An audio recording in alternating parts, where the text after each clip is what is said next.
জাতির জনক বঙ্গবন্ধু শেখ মুজিবুর রহমানকে নিয়ে তৈরি হলো 11 পর্বের অ্যানিমেশন সিরিজ খোকা। এতে বঙ্গবন্ধুর ছোটবেলা থেকে স্বদেশ প্রত্যাবর্তন পর্যন্ত ঘটনাবলী তুলে ধরা হয়েছে। আইসিটি বিভাগের মোবাইল গেম ও অ্যাপ্লিকেশন দক্ষতা উন্নয়ন প্রকল্পের উদ্যোগে সিরিজটি নির্মিত হয়েছে। বঙ্গবন্ধু সামরিক জাদুঘরে সিরিজটির 5টি প্রদর্শনীর আয়োজন করা হয়েছে। বেলা 11টায় ছিল প্রথম প্রদর্শনী।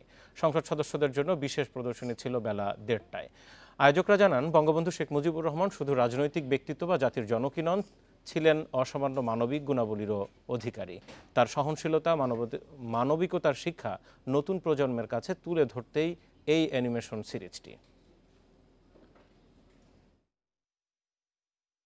এই সিনেমাটি আপনারা দেখেছেন যে বঙ্গবন্ধুর শৈশব কৈশোরে তার যে দুরন্ত কৈশোর, তার যে একটা মানবিক ছাত্র জীবন এবং সংগ্রামী ছাত্র জীবন, সেটা আমরা তুলে ধরার চেষ্টা করেছি এমন একটি মাধ্যমে যেটি আমাদের শিশু, কিশোর এবং তরুণ তরুণীদের কাছে প্রিয় মাধ্যম, সেটা হচ্ছে অ্যানিমেশন প্ল্যাটফর্ম।